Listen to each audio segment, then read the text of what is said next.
Extra Force. Ilo po sa inyo. Si Digong po mga kababayan, ito yung ating unang pag-uusapan.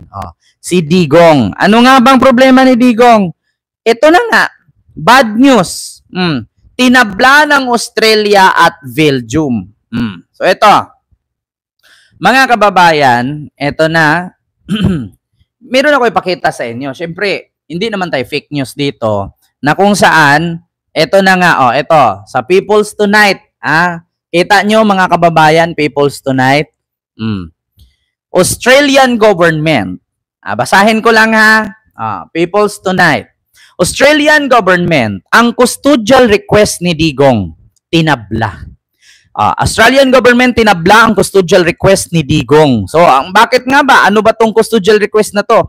Ito daw yung isa sa mga bansa na pagpipilian ng kampo ni Digong sa pamamagitan ni Kaufman na kanyang napakagaling na abogado at napakatalino na abogado na paasa.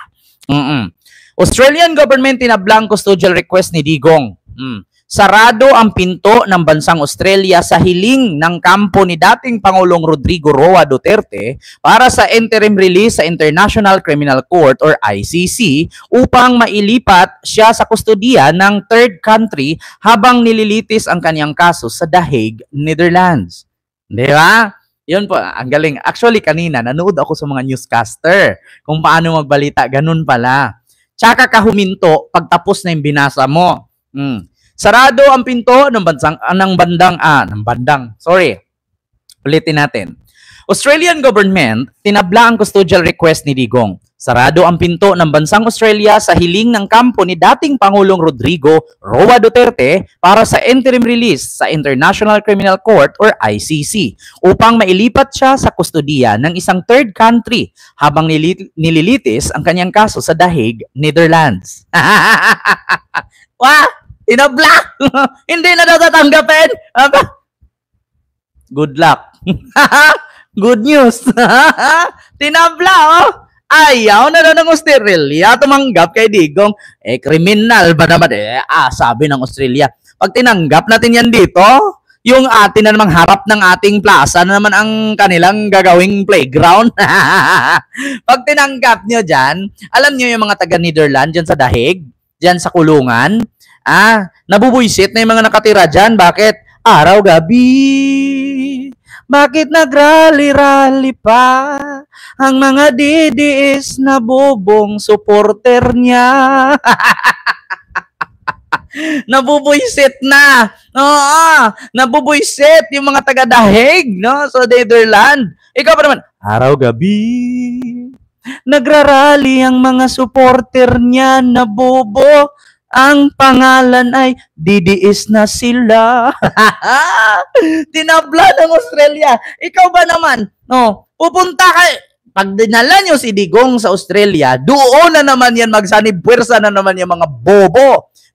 Doon na naman yan magrally-rally tapos magpatugtog na naman yang pasayaw ako tay. Tay, sayaw na tay. Tay, di ba? Tut, tut, tut, tut, tut, tut, tut, tut. Tapos doon na naman yan magpapatugtog. Sasayaw-sayaw na naman yung mga Bisaya na naman yung mga taga Davao na mga bobo na naman yung pumupunta doon ng mga DDS na pasayaw ako tay. Tay, sabaka diri. Sabaka diri. Tapos doon na naman yan mag-away-away, magwilga-wilga kasi yung kabit ni Digong bibisita, magagalit yung anak. Tapos yung pangalawang asawa, magwawala na naman doon. Sayaw ka diri. Saba ka diri. Gaganon yan. Ay putang ina. Kung ako ba naman Australian government, wag mo nang papuntahin yan dito. Magkakagulo. Mag-iingay lang yan sila doon. Alam mo ba yung harap ng dahig? Kaganda-ganda ng damo doon. Pag sinilip nyo yung harap ng dahig na ginawa nilang rally area, wala nang damo. Lupa na. Tignan nyo nga, pag nagkaroon ng sabong sa probinsya, nakita nyo, mga kababayan, sinong naka-experience na may sabong sa probinsya? Ganyan ang nangyari. Pag may sabong sa probinsya, yung kalabaw grass, ang ganda-ganda ng tubo. Pag naapakan niya ng mga sabungero, kasi doon na may nagtitinda na doon, ganito, may nag-o-offer ng ganyan, special offer, magbibenta na yan ng ganito, magbibenta ng ganyan, papatag yung lupa. Yung damo nasisira. Di ba? Sir Haploid of UST. Diyan sa Vermont, USA. Totoo yan.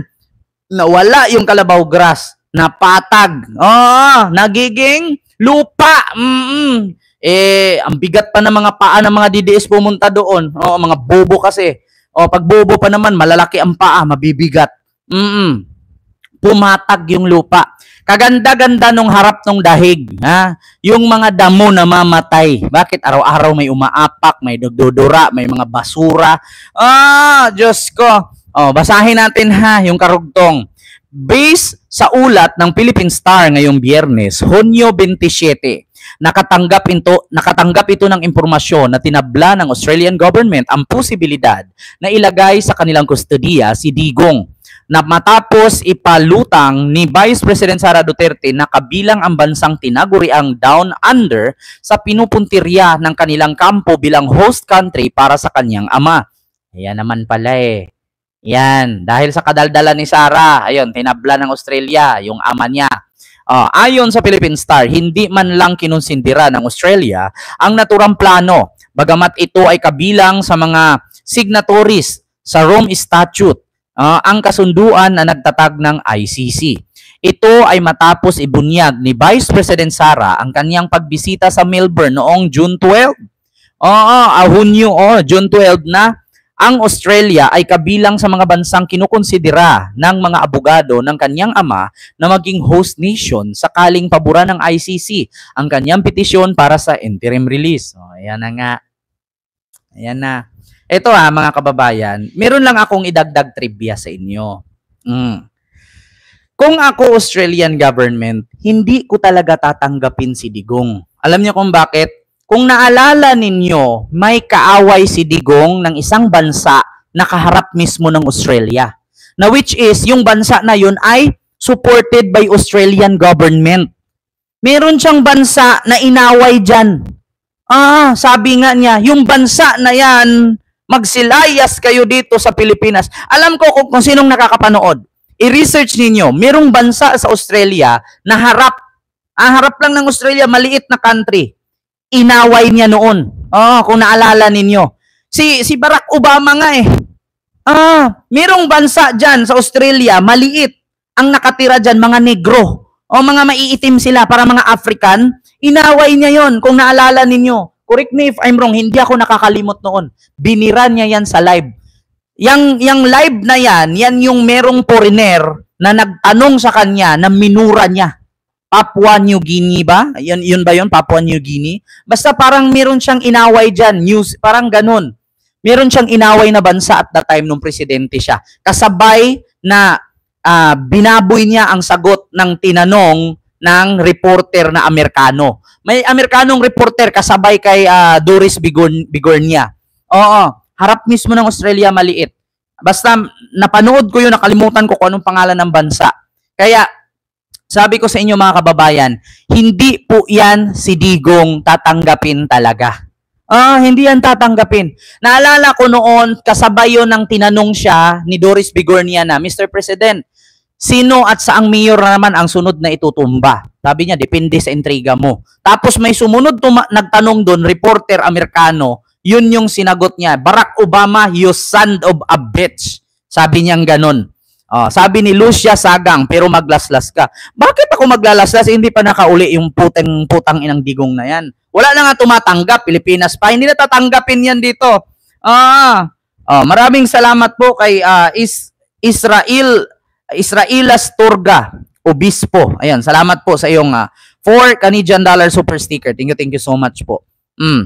Merong bansa na binaboy din yan noon. Ba't di ka pa nagilit? Ba't ako magigilit? Pauwiin nyo na si Duterte. Di ba? Ba't ako magigilit? Mamamatay na nga. Meron siyang inaway, mga kababayan, kung nakalimutan ko lang. Bansa, maliit yon. Inaway niya. Nasabi niya, yung bansa na yan, ganun-ganun siya. Basta ganun yon. Continue. Ito ay matapos ibunyag ni Vice President Sara sa kanyang bisita sa Melbourne noong June 12 na ang Australia ang kabilang sa bansang kinukonsidera ng abogado ng kanyang ama na maging host sa nation sa kanilang kung sakaling paboran ng ICC ang kanilang petisyon para sa interim release.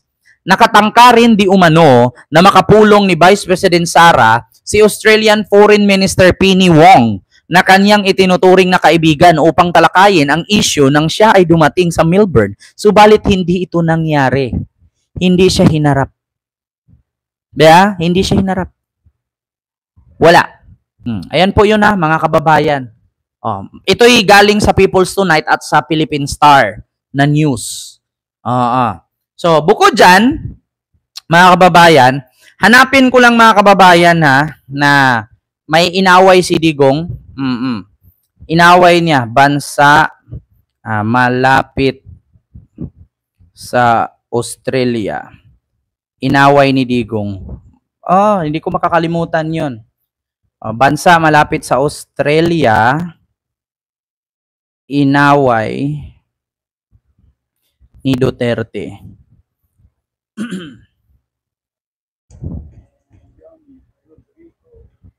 Meron siyang pinatamaang bansa.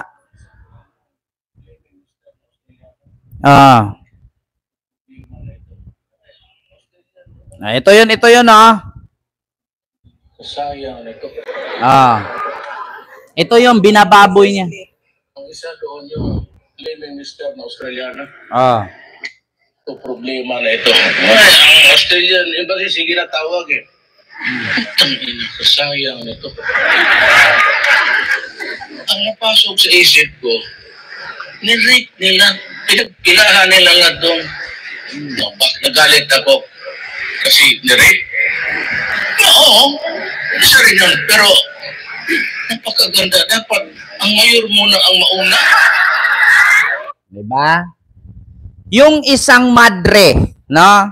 Na nirip ng mga hinustage kasi yung madre na si OC na missionary na nirip ng mga, di ko alam kung mga Abu Sayyaf yata or mga bandidong grupo, mga rebelde, hinustage. Tapos nirip. Sabi niya, sayang, kaganda-ganda. Dapat si mayor muna ang mauna. Diba? Binaboy niya yung madre. Diba?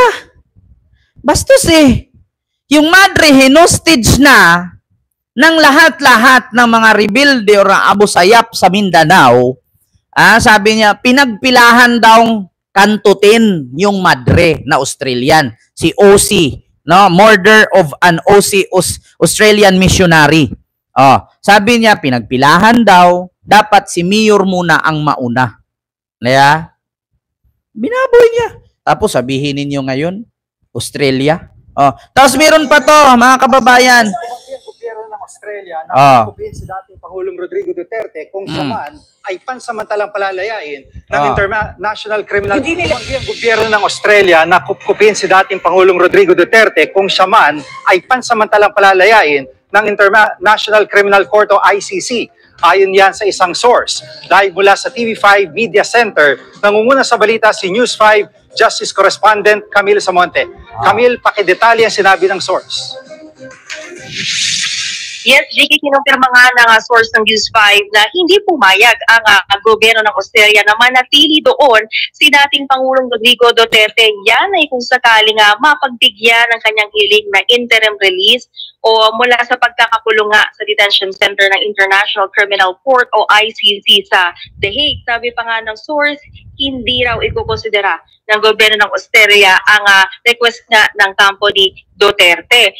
At eto na nga, ang sinasabi nga ng gobyerno ng Australia ay dapat ang ICC ang magdesisyon kaugnay ng interim release ni Duterte alinsunod doon sa Rome Statute. Jiggy. Ayaw. Gusto ng Australia, ICC ang maglagay. Kung hindi ICC ang maglagay doon, never. Kung mag-rewind kayo mga kababayan sa mga nangyayari noong presidente pa siya, ang sabi, merong isang madre na Australian missionary ni rip ng Abu Sayyaf. Sabi niya, sayang, kaganda-ganda. Dapat si mayor muna. Bastos talaga, no? Kahit kailan. Kaya tignan nyo, sa panahon na nangangailangan siya, wala na. Wala. Ito na, mga kababayan. Bukod dyan, mga kababayan, sa Australian government, no, na hindi tinanggap si Digong, ito naman ang sunod. Belgium. Alam